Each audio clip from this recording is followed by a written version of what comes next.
Wellness Wednesday is brought to you by Adventist Health. Welcome back up into the kitchen. It's another Wellness Wednesday, and we're talking about healthy eating with Jonathan with the Blue Zones Project, and also Annabelle Rubio, Director of Nutrition Services with the Vineland School District. Welcome to both of you. Thank you. For having us. And if you can't get any healthier than what we see right here for the kids, right? Correct. Let's talk about the importance of this first with Jonathan with the Blue Zones Project, introducing fruits, vegetables, all of that in the schools.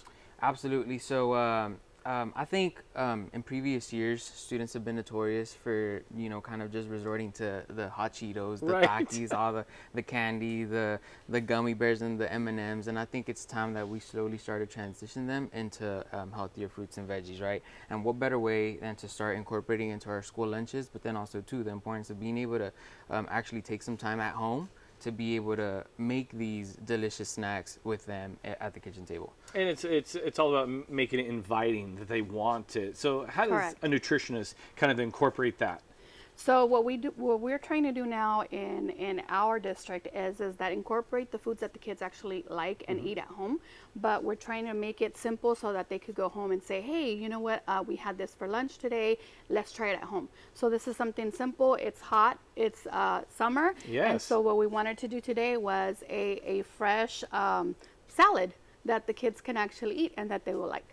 And I have to ask, we're going to go through all these ingredients, but what was it like when you introduced jicama to a kid the first time? Actually, at our district, because we're a rural area and 99.9% of our students are Hispanics, they already eat jicama. Oh, okay. So it was nothing new to them. Okay, well, I love jicama. All right, let's talk about the rest of the recipes here. So here what we have is we have our sweet ingredients. We have our sweet watermelon, we have our jicama, we have our cucumbers, and we have our cantaloupe. We wash them, we cut them, and so now we're going to prep them. We actually have our lime here, and we're going to season it with something that the kids really enjoy, which is tahini, but it's low sodium. Oh, okay. I love tahini on pineapple. It goes well on any fruit. Tahini goes on everything. Yeah, right? I love it. And this is something you get the whole family involved. You know, maybe you grab all these fruits and you say, hey, we're going to have a, fruit cutting session at home. You know, I want the family to be a part of this. And so it doesn't matter kind of how we cut this up. It all looks really good once it's plated. I think presentation too has a lot to do with it, and it's more inviting for our kids. If they see it in a plate that is nicely plated, I think that it'll help them too as well. And this is something new because I've never added lime to, let's say, melons or jicama or watermelon. So that's kind of an added little change, I guess. Correct. Something new for me. In our Hispanic culture, we practically have lime or lemon with everything.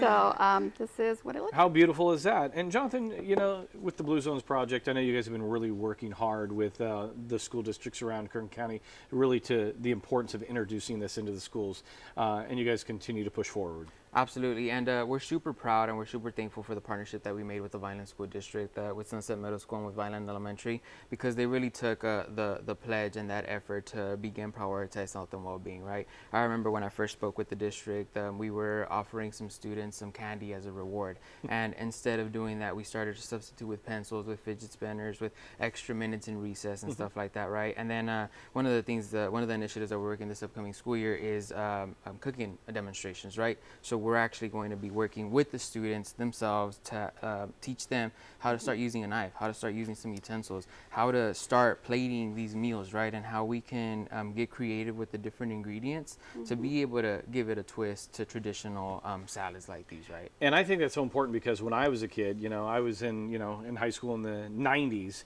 and we had to take home ec. I mean, we had to learn how to sew. We had to learn how to prep meals in the kitchen.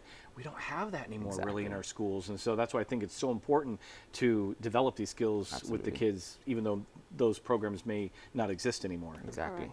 Well, thank you both for coming on in, and I hope everybody has fun at home. And for all my friends out there, yes, I am eating a fruit, and I'll eat a few more pieces, I promise. All right. Thanks for joining us. Thank you. Thank you for having us.